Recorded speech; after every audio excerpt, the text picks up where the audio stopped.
la journée de la cohésion sociale organisée par la Belle Hope du 27 avril 2024 à l'Espace Lumen de Bruxelles a eu le privilège de la participation de Madame Colette Njomrang et chevine de l'enseignement, culture, de la politique sportive et présidente du Centre Senghor à la commune d'Etterbeek.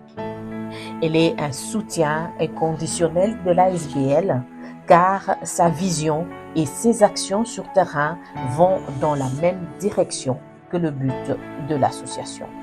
Entre autres, la prise en charge de problèmes liés à la quête de l'identité de la jeunesse afro-descendante. Elle est aussi active dans la problématique des violences faites aux femmes et l'accompagnement de familles isolées, la lutte contre la discrimination,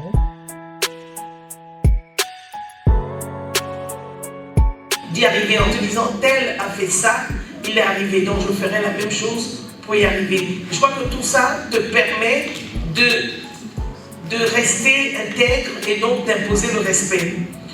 Elle milite aussi pour l'accessibilité aux soins de santé de qualité pour tous et la solidarité de personnes précarisées.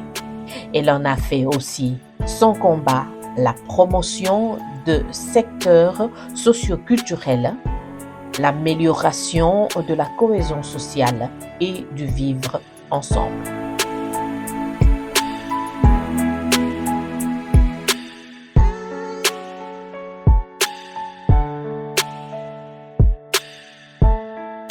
Donc, on trouvera toujours, nous sommes en politique, il y a des coups qui se font, il y a des choses, des coups bas en permanence.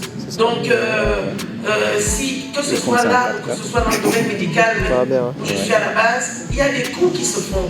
Et donc, il faut savoir qu'on n'est pas dans un monde de bisounours et qu'il faut faire attention chaque fois.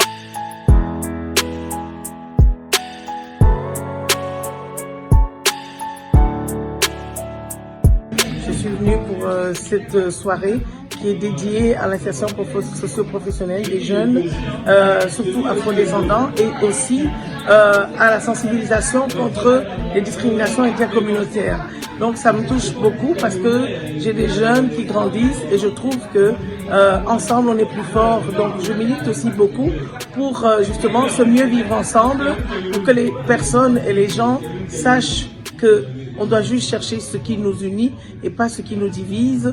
Et je suis vraiment reconnaissante à ce pays qui permet à tout un chacun, nous venons de tout horizon, et qui permet à tout un chacun de pouvoir s'épanouir, de pouvoir se trouver. Et j'aimerais qu'on donne encore plus de place aux afro-descendants. Pourquoi? Parce que ils sont discriminés, malheureusement.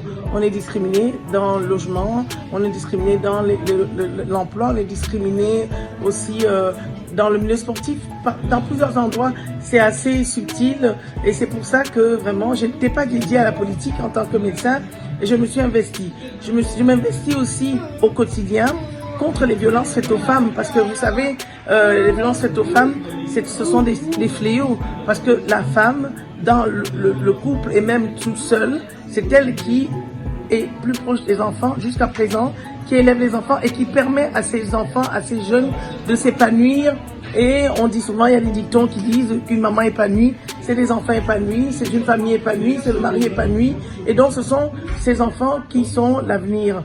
Donc je milite vraiment contre ces violences faites aux femmes et je suis la responsable du programme Ces femmes qui pensent le monde, qui toute l'année entraîne les femmes à pouvoir gagner plus de confiance en elles et de pouvoir détecter tout ce qui peut provenir et faire des violences vis-à-vis d'elles. Parce que les violences, c'est pas seulement physique, c'est moral, c'est psychique.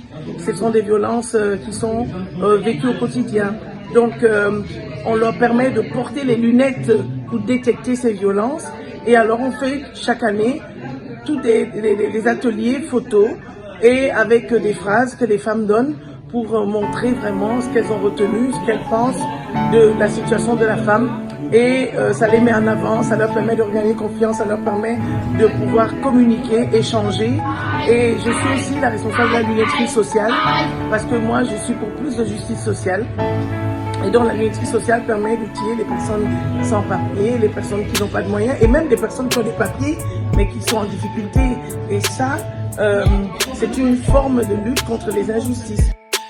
Madame Colette a donc activement participé à l'échange avec le participant après la projection des films dans la soirée.